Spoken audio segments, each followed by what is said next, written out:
इसके बाद अब यहाँ पर ये स्टार्ट करेंगे स्पोर फॉर्मिंग बैक्टीरियाज। अब इसमें क्या, यहाँ पर कुछ जो बैक्टीरियाज हैं वो क्या करते हैं, जब उनको फेवरेबल कंडीशंस नहीं मिलती, उनको न्यूट्रिएंट्स वगैरह सही से नहीं मिलते, तो वो क्या करते हैं, बैक्टीरियाज की बजाय वो वहाँ पर स्पोर्स प्रोड्यूस करना स्टार्ट कर देते हैं। और बाद में क्या होता है, जब बाद में उनको फेवरेबल कंडीशन वगैरह मिलती हैं तो उसमें वो क्या करते हैं, एक ये जो स्पोर्स है इससे एक पूरे का पूरा बैक्टीरिया बनाना स्टार्ट कर देते हैं। अब इसमें आपने याद रखना, स्पोर फॉर्मिंग बैक्टीरियाज में BC, spore forming bacterias are very BC. इसमें यहाँ पर ये बैसिलस और जो क्लॉस्ट्रिडियम की स्पीसीज हैं वो यहाँ पर एग्जाम्पल्स में आ जाती हैं।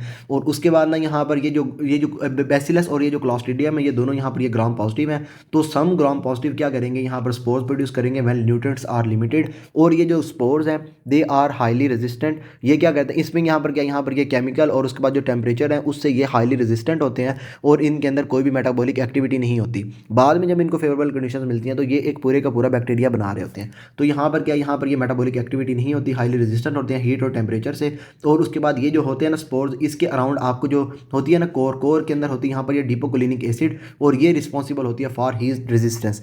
अच्छा, इसके बाद जब हम ये जो कोई भी सर्फेस वगैरह को हमने यहाँ पर ना ये क्लियर करना है तो उसमें ये जो स्पोर्स हैं इसको भी हमने वहाँ पर क्लियर करना है। फॉर एग्जांपल ये सर्जिकल इक्विपमेंट्स वगैरह, तो उसमें हम ये जो ऑटोक्लेविंग करते हैं ना उसको ये स्टीम पे रखते हैं by steaming at 121 degree centigrade for 15 minutes. तो उसमें हम क्या करते हैं, यहाँ पर ये जो स्पोर्स होते हैं इसके हम करवाते हैं किलिंग। और ये जो प्रोसीजर है जिसमें हम ये स्टीम दे के इसको 15 मिनट्स तक ये जो स्पोर्स की किलिंग करवाते हैं, दैट इज आवर ऑटोक्लेविंग। तो must autoclave to kill spores as is done to surgical equipments by steaming at 121 degree centigrade for 15 minutes. उसके बाद यहाँ पर hydrogen peroxide and iodine based agents are also sporicidal. तो ये आपने इसके अंदर देख लेना, हाइड्रोजन पेरोक्साइड और ये जो आयोडीन होती है ना ये भी यहाँ पर स्पोरिसिडल होती है, ये भी आपके जो स्पोर्स होते हैं उसके वहाँ पर ये जो है ना ये किलिंग वगैरह करवाती है। बाकी एक ऑटोक्लेव तो आपके यहाँ पर हो गया। अच्छा, इसके बाद यहाँ पर ये इसके एग्जाम्पल्स वगैरह भी होगी।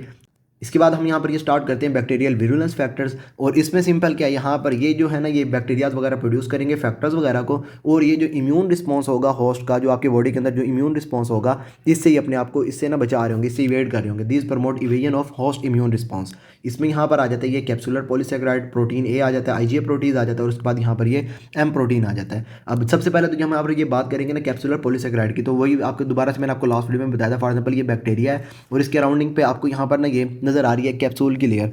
अब ये जो कैप्सूल है ये क्या कर रहा है, ये बैक्टीरिया को प्रोटेक्ट कर रहा है और फैगोसाइटोसिस से इसको बचा रहा है। तो ये क्या होता है, यहाँ पर ये जो कैप्सूल है ये जो पॉलीसेकेराइड का बना होता है दैट इज हाईली चार्ज और ये हाइड्रोफिलिक स्ट्रक्चर होता है and it act as a barrier to phagocytosis and complement mediated lysis. वही आपके जो कॉम्प्लीमेंट वगैरह इसके साथ आकर जो बैक्टीरिया की किलिंग करवा रहे हैं उससे इसको बचा रहा है। और साथ साथ क्योंकि ये बैक्टीरिया को इसने सराउंड किया हुआ है तो जो फैगोसाइटोसिस होती है, जो आके यहाँ पर जो है ना ये क्या कहते हैं इसको, ये जो फैगोसाइट्स वगैरह होते हैं जो आके इसको वहाँ पे इंगल्फिंग वगैरह कर रहे होते हैं, इसको रिमूव कर रहे होते हैं, उससे इसको बचा रहा होता है। और इसमें अब जब आपने इसको रिमूव करना है तो उसमें क्या होगा, यहाँ पर ये ऑप्सोनाइजेशन के थ्रू आपकी बॉडी से रिमूव हो रहा होगा। तो इसमें आपने देखना है ये जो कैप्सुलर पॉलीसेकेराइड है that is major determinant of virulence. इसके बाद आ जाता है यहाँ पर ये प्रोटीन ए, और प्रोटीन ए में आपने याद रखना है ये यहाँ पर स्टैफ ए, जो स्टैफ ऑरियस है वो क्या करता है, यहाँ पर ये जो प्रोटीन ए है इसको वहाँ पे एक्सप्रेस कर रहा होता है। और इसमें वही आपकी फॉर एग्जाम्पल ना मैं आपको दोबारा से एंटीबॉडीज़ वगैरह बना के दिखा रहा हूँ। एंटीबॉडीज़ जो है उसकी होते हैं यहाँ पर ये दो पोर्शन, ये तो आपके ये जो एंटीबॉडीज़ है ना फॉर एग्जाम्पल ये एंटीबॉडीज़ इसके हैं दो पोर्शन।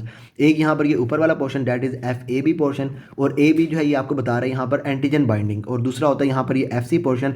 ये क्या होता है यहाँ पर ये ना एफ सी पोर्शन जो होता है ये आपके जो फेगोसाइट्स होते हैं या इसके अलावा यहाँ पर जो कॉम्प्लीमेंट सिस्टम होता है उसके साथ ये बाइंड कर रहा होता है। अब इसमें क्या होता है, जब आपके यहाँ पर कोई भी बैक्टीरिया जो है वो एफ ए बी पोर्शन के साथ आके अटैच हुआ तो वहाँ से ये जो एफ सी पोर्शन है ये आपका एक्टिवेट हो जाता है, और ये बाद में जाकर ये ऑप्सोनाइजेशन या उसके अलावा ये फेगोसाइटोसिस हो गई या उसके अलावा ये कॉम्प्लीमेंट सिस्टम जो है उसको ये एक्टिवेट कर रहा होता है। अब इसमें क्या होता है, ये जो प्रोटीन ए है ये क्या करती है, यहाँ पर ये जो एफ सी पोर्शन होता है ना यहाँ पर ये आईजीजी एंटीबॉडीज़ का उसके साथ जाकर ये बाइंड कर जाता है। जब एफ सी पोर्शन ही यहाँ पर आपका बाइंड हो जाएगा इसके साथ, जब ये आपके एफ सी पोर्शन ही मतलब आपका जो है ना ये जब आपका एक्टिवेटेड है, लेकिन इसमें क्या यहाँ पर ये इसके साथ बाइंड कर चुका है, तो बाद में ये आपकी ऑप्सोनाइजेशन या फिर उसके अलावा जो फेगोसाइटोसिस है ये प्रिवेंट हो जाएगी। तो इसमें यहाँ पर ये protein A binds to FC portion of IgG, prevent opsonisation and phagocytosis, और ये जो स्टैफ ओरियस है इसको वहाँ पे एक्सप्रेस कर रहा होता है।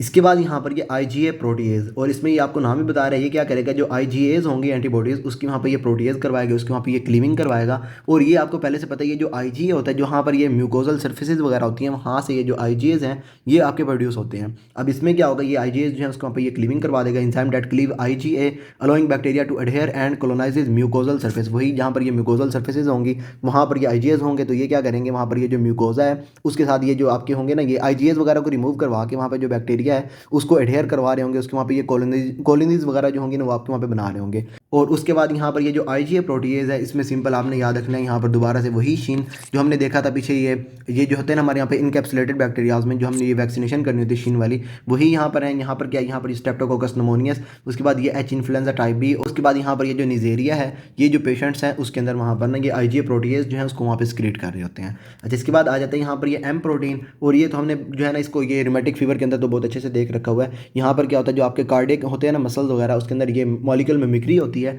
तो वहाँ पर ये जो बैक्टीरियाज होते हैं जो आपके वहाँ पर ये एम प्रोटीन को प्रोड्यूस करते हैं, जिसमें यहाँ पर ये ग्रुप ए स्ट्रेप्टोकोका है, और इसमें आपने याद रखना है जो ग्रुप ए है इसमें आपने याद रखना है यहाँ पर ये AP।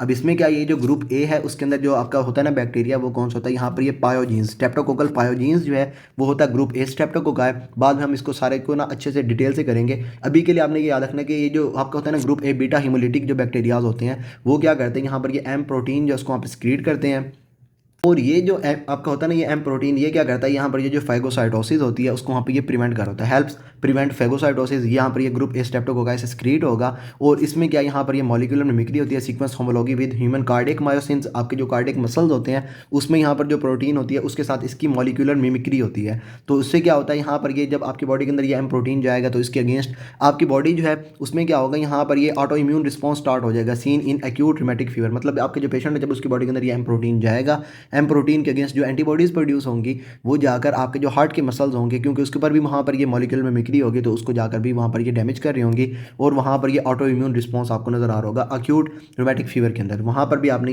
ये देख लेना है, यहाँ पर ये ग्रुप ए स्ट्रेप्टोकोका है, अगर आपको यहाँ पर याद होगा तो यहाँ पर ये बाकी सारा आपका यहाँ पर ना मॉलिक्यूलर मिमिक्री जो है, यहाँ पर ये rheumatic heart fever pneumatic fever जो होता है उसके अंदर वहाँ पर जो मॉलिक्यूलर मिमिक्री है वो आपको वहाँ पर क्लियर हो जाएगी।